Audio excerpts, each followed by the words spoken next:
Tell me something. Have you ever felt absolute power on the field as a free-to-play? Well, I did last night, and let me tell you, it felt good. It felt really good. Now, I might be late to the army group party because I was a bit skeptical with people handling my troops. But when I handled the troops, everything switched, and I felt really good about my particular lineup, about the way I play. Everything felt clicked together, and I want to talk about it in this video. So we're gonna do a video analysis of my, you know, onslaught on the field. I felt like a true powerful juggernaut, and I felt zero fear. So let's begin here. So I have an army group, as you can see on the right. I have 7 marches in the lineup, approximately 2.8 to maybe close to 3 million troops, alongside my own troops, which is basically, 400k. I have like 5 million troops in my control. So I have zero fear, zero, like, nothing. I feel unstoppable. And there are different reasons. I'm gonna show you my equipment choices and everything, but I feel like it plays a major part because people have been messaging me. Because I first started the army group, I was kind of hesitant because I'm dealing with other people's resources and speed ups, and I'm generally a responsible person when I play, with other people's resources at stake. I play a bit more careful. When I play with my own marches, I get a bit, careless. But this in particular helped me mitigate that feeling by being more responsible because I'm trying to get good reports, not even for myself anymore, but for the people who join army groups. And I got a lot of good feedback because people wanted to join my army groups. It told me in the chat, like, hey, I want to join your army group. And that tells you something because you cannot really see the army reports of these other marches. You can only see your own reports, which I'll show you in game. They're generally good, but when I have the army group, I'm primarily thinking about other people's troops. So my play style generally is pretty way alike. I like to push in. I like to make a difference. I like to make the first move. As you can see right here, this ball, I don't really care about this ball. I really don't. I'm going in alone basically. No one's really following me first.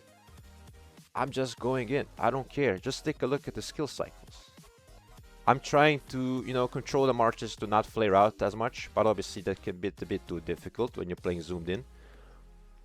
But as you can tell by the skill cycles, I'm just always pushing out the rage. I'm always doing something. And you can see they're just running away. And if they're running away, this is just free kills because I'm just able to, keep up with them. I'm able to shred them down. And there's nothing they can do about it. This feels unreal. So when I first felt this last night, it felt like second wind. Every decision that I made felt vindicated because I always like to have like a support march to help people.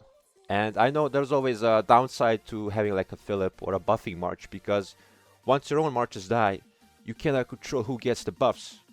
But in this instance, you kind of can. You have like 5 to 7 marches in your control.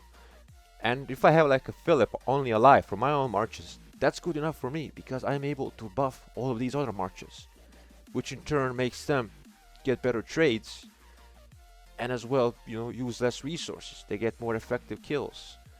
And that honestly gives me more satisfied feeling than getting my own reports.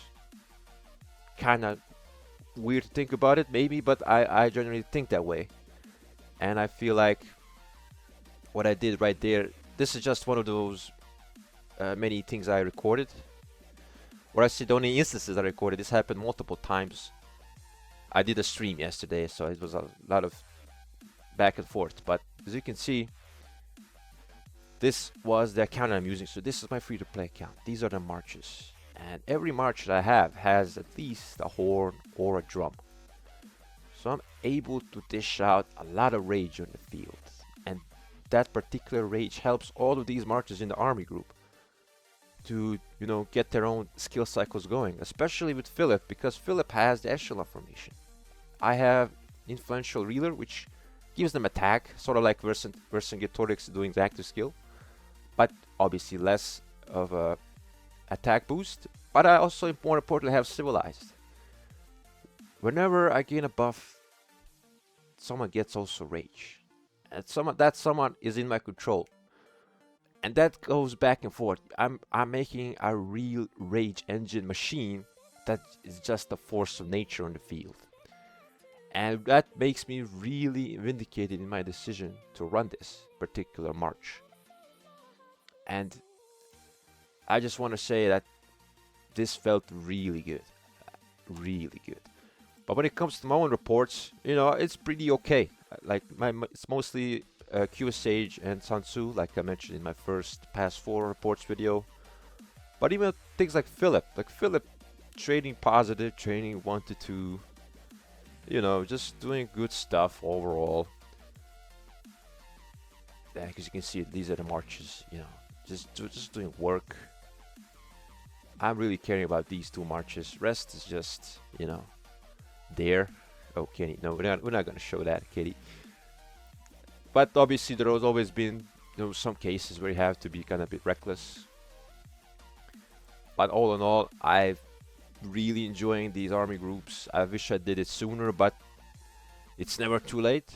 And I'm gonna keep doing this for sure, especially on my other accounts, because I'm doing this on my free-to-play account. But my other account also has like horns and drums and Philip, but Philip doesn't have the echelon, but it's still present there.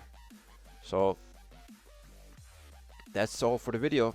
Army groups are awesome. Absolute power is awesome. Absolute control is awesome. So catch you guys in the next stream.